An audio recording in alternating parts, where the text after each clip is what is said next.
ನಮಸ್ಕಾರ ಸ್ನೇಹಿತರೆ, ನಮ್ಮ ಹಳ್ಳಿ ಸುದ್ದಿ ಚಾನೆಲ್ಗೆ ಆತ್ಮೀಯವಾದ ಸ್ವಾಗತ. ಹೌದು, ಪಿಂಚಣಿದಾರರಿಗೆ ಭರ್ಜರಿ ಗುಡ್ ನ್ಯೂಸ್ ಅಂತಾನೆ ಹೇಳಬಹುದು.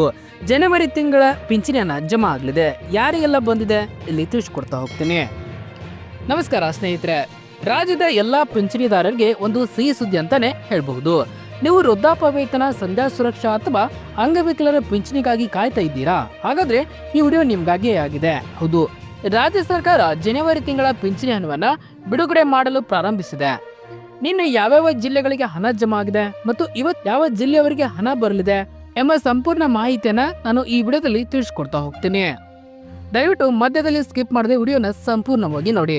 ಹಾಗೆ ನೀವು ಇನ್ನೂ ನಮ್ಮ ಚಾನಲ್ನ ಸಬ್ಸ್ಕ್ರೈಬ್ ಆಗಿಲ್ಲ ಅಂತಂತಂದ್ರೆ ಈ ಕೂಡಲೇ ಸಬ್ಸ್ಕ್ರೈಬ್ ಆಗಿ, ಹಾಗೆ ಬೆಲ್ ಐಕಾನ್ ಕ್ಲಿಕ್ ಮಾಡಿ ಆಲ್ ಅಂತ ಸೆಲೆಕ್ಟ್ ಮಾಡಿ.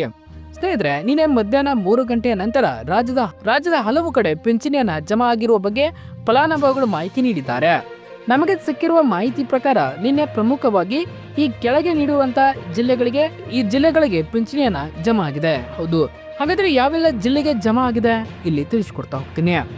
ಬಳ್ಳಾರಿ, ಶಿವಮೊಗ್ಗ, ಮಂಡ್ಯ, ಹಾಸನ, ಕೋಲಾರ, ರಾಯಚೂರು ಈ ಜಿಲ್ಲೆಗಳಲ್ಲಿ ಈಗಾಗಲೇ ಮೆಸೇಜ್ ಬರಲು ಶುರುವಾಗಿದೆ. ಇದನ್ನ ಬಿಟ್ಟು ಬೇರೆ ಜಿಲ್ಲೆಯವರಿಗೂ ಕೂಡ ಹಣ ಬಂದಿದ್ರೆ ದಯವಿಟ್ಟು ನಮ್ಮ ಕಮೆಂಟ್ ಬಾಕ್ಸ್ ಅಲ್ಲಿ ತಿಳಿಸಿ. ಇನ್ನು ಇವತ್ತು ಯಾರಿಗೆಲ್ಲ ಸಿಗುತ್ತೆ ಬನ್ನಿ ನೋಡೋಣ. ಇನ್ನು ಹಣ ಬಾರದೇ ಇರುವವರು ಆತಂಕ ಪಡುವ ಅಗತ್ಯವಿಲ್ಲ. ಇವತ್ತು ಕೂಡ ಬ್ಯಾಂಕ್ ಪ್ರಕ್ರಿಯೆ ನಡೆಯಲಿದ್ದು, ಮುಖ್ಯವಾಗಿ ಬೆಂಗಳೂರು ನಗರ, ಬೆಂಗಳೂರು ಗ್ರಾಮಾಂತರ ಸೇರಿದಂತೆ ಬಾಕಿ ಉಳಿದಿರುವ ಸುಮಾರು 10 ಜಿಲ್ಲೆಗಳ ಫಲಾನುಭವಿಗಳಿಗೆ ಇವತ್ತು ಹಣ ಜಮಾ ಆಗುವ ಸಾಧ್ಯತೆ ಹೆಚ್ಚಿದೆ. ಈ ವಾರ ಪೂರ್ತಿ ಹಣ ಜಮಾ ಆಗುವ ಪ್ರಕ್ರಿಯೆ ನಡೆಯಲಿದೆ. ಹಾಗಾಗಿ ಸೋಮವಾರದವರೆಗೂ ಕೂಡ ಈ ಹಣ ಜಮಾ ಆಗಲಿದೆ. ಹೌದು, ಇನ್ನೊಂದು ಖುಷಿ ವಿಷಯ ಏನಪ್ಪಾ ಅಂತಂದ್ರೆ, ಕಳೆದ ನವೆಂಬರ್ ಮತ್ತು ಡಿಸೆಂಬರ್ ತಿಂಗಳ ಪಿಂಚಣಿ ಯಾರಿಗೆ ಬಂದಿರಲಿಲ್ಲವೋ ಅಂತವ್ರಿಗೂ ಕೂಡ ಈ ಹಣ ಒಟ್ಟಿಗೆ ಜಮಾ ಆಗ್ತಾ ಇದೆ. ದಾಖಲೆಗಳು ಸರಿ ಇದ್ದವರಿಗೆ ಹಳೆ ಬಾಕಿ ಮತ್ತು ಈ ತಿಂಗಳ ಹೊಸ ಪಿಂಚಣಿ ಸೇರಿಸಿ ಡಬಲ್ ಧಮಾಕ ಸಿಗಲಿದೆ. ಕೆಲವೊಬ್ಬರಿಗೆ ಹಣ ಬರುವುದು ತಡವಾಗಲು ಕಾರಣ ದಾಖಲೆಗಳ ಪರಿಶೀಲನೆ, ಆಧಾರ್ ಕಾರ್ಡ್ ಮತ್ತು ರೇಷನ್ ಕಾರ್ಡ್ ನಲ್ಲಿ ವಯಸ್ಸು ತಾಳೆ ಆಗದೇ ಇರುವುದು ಅಥವಾ ನಕಲಿ ಅಂಗವಿಕಲ ಕಾರ್ಡ್ ಹೊಂದಿರುವವರನ್ನ ಪತ್ತೆ ಹಚ್ಚುವ ಕೆಲಸ ನಡೆಯುತ್ತಿತ್ತು. ಈಗ ಅದೆಲ್ಲ ಮುಗಿದಿದೆ. ಅರ್ಹರ ಪಟ್ಟಿಯನ್ನ ಅಂತಿಮಗೊಳಿಸಿ ಹಣ ಬಿಡುಗಡೆ ಮಾಡಲಾಗ್ತಾ ಇದೆ.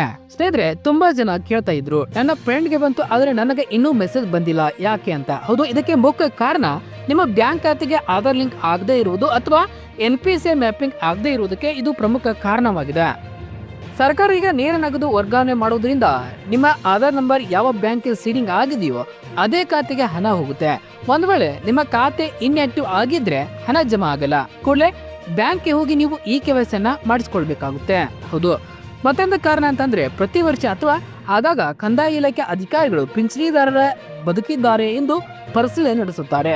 ನೀವು ಊರಲ್ಲಿ ಇಲ್ಲದಿದ್ರೆ ಅಥವಾ ವಿಳಾಸ ಬದಲಾಗಿದ್ರೆ ನಿಮ್ಮ ಪಿಂಚಣಿ ತಾತ್ಕಾಲಿಕವಾಗಿ ಸ್ಥಗಿತ ಆಗಿರುವ ಸಾಧ್ಯತೆ ಇರುತ್ತೆ. ಅಂತವರು ನಿಮ್ಮ ತಾಲೂಕಿನ ತಹಸೀಲ್ದಾರ್ ಕಚೇರಿ ಅಥವಾ ನಾಡ ಕಚೇರಿಗೆ ಹೋಗಿ ನೀವು ವಿಚಾರಿಸಿಕೊಳ್ಬೇಕು. ನಿಮಗೆ ಹಣ ಬಂದಿದೆಯಾ ಇಲ್ವಾ ಅಂತ ಬ್ಯಾಂಕ್ಗೆ ಹೋಗಿ ಪಾಸ್ಬುಕ್ ಎಂಟ್ರಿ ಮಾಡಿಸೋಕೆ ಆಗಲ್ಲ ಅಂತಂದ್ರೆ ನಿಮ್ಮ ಮೊಬೈಲಲ್ಲೇ ನೀವು ಚೆಕ್ ಮಾಡ್ಕೊಳ್ಬಹುದು. ಹೌದು, ಮೊದಲಾಗಿ ಗೂಗಲ್ ಪ್ಲೇ ಸ್ಟೋರ್ಗೆ ಹೋಗಿ ನೀವು DBT ಕರ್ನಾಟಕ ಆ್ಯಪ್ ಅನ್ನ ಡೌನ್ಲೋಡ್ ಮಾಡ್ಕೊಳ್ಬೇಕು. ನಂತರ ನಿಮ್ಮ ಆಧಾರ್ ನಂಬರ್ ಅನ್ನ ಹಾಕಿ ರಿಜಿಸ್ಟರ್ ಮಾಡ್ಕೊಳ್ಬೇಕು. ನಂತರ ಅಲ್ಲಿ ಪೇಮೆಂಟ್ ಸ್ಟೇಟಸ್ ನಲ್ಲಿ ನೋಡಿದ್ರೆ ನಿಮ್ಮ ಹಣ ಯಾವ ದಿನ ಎಷ್ಟು ಗಂಟೆಗೆ ಜಮಾ ಆಗಿದೆ ಅಥವಾ ಯಾವ ಕಾರಣಕ್ಕಾಗಿ ರಿಜೆಕ್ಟ್ ಆಗಿದೆ ಅಂತ ಕೂಡ ಅಲ್ಲಿ ಕ್ಲಿಯರ್ ಆಗಿ ತೋರಿಸುತ್ತೆ. ಹಾಗೆ ನಿಮ್ಗೆ ಯಾವುದೇ ಸಮಸ್ಯೆ ಇದ್ದರೆ ಅಥವಾ ಎಷ್ಟೇ ತಿರುಗಾಡಿದ್ರು ಪಿಂಚಣಿ ಬರ್ತಿಲ್ಲ ಅಂತಂದ್ರೆ ಸರ್ಕಾರದ ಒಂದು ಜನಸ್ಪಂದನೆ ಸಹಾಯವಾಣಿ ಸಂಖ್ಯೆಯಾದ 1902, ಹೌದು ಅಂದ್ರೆ ಮತ್ತೊಮ್ಮೆ ಹೇಳ್ತೀನಿ ಕೇಳಿ, 1902 ಈ ಒಂದು ನಂಬರ್ಗೆ ಕರೆ ಮಾಡುವ ಮೂಲಕ ನೀವು ದೂರನ್ನ ಸಲ್ಲಿಸಬಹುದು. ಇನ್ನು ಪ್ರಸ್ತುತ ಸಂಧ್ಯಾ ಸುರಕ್ಷಾ ಯೋಜನೆಗೆ 1200 ರೂಪಾಯಿ, ಹೌದು ಇದು 75%ಗಿಂತ ಹೆಚ್ಚು ಅಂಗವಿಕಲತೆ ಇದ್ದರೆ 4000 ರೂಪಾಯಿವರೆಗೆ ಪಿಂಚಣಿ ಇದೆ ಎಂಬುದನ್ನ ನೆನಪಿರಲಿ. ಇನ್ನು ಹೊಸ ಅರ್ಜಿ ಸಲ್ಲಿಸುವ ವಿಧಾನ ಹೇಗೆ? ಹೌದು, ಸದ್ಯಕ್ಕೆ ಹೊಸ ಪಿಂಚಣಿ ಅರ್ಜಿ ಹಾಕಲು ಸರ್ವರ್ ಓಪನ್ ಇದೆಯಾ ಎಂದು ಗ್ರಾಮೀಣ ಅಥವಾ ಬಾಪೂಜಿ ಸೇವಾ ಕೇಂದ್ರಕ್ಕೆ ಹೋಗಿ ನೀವು ವಿಚಾರವನ್ನ ಮಾಡಬಹುದು. ಅಂದ್ರೆ ನಿಮ್ಮ ಖಾತೆಗೆ ಎಷ್ಟು ಹಣ ಬಂದಿದೆ ಅನ್ನೋದನ್ನ DBT ಮೂಲಕ ನೀವು ಅದನ್ನು ಕೂಡ ಚೆಕ್ ಮಾಡ್ಕೊಳ್ಬಹುದು.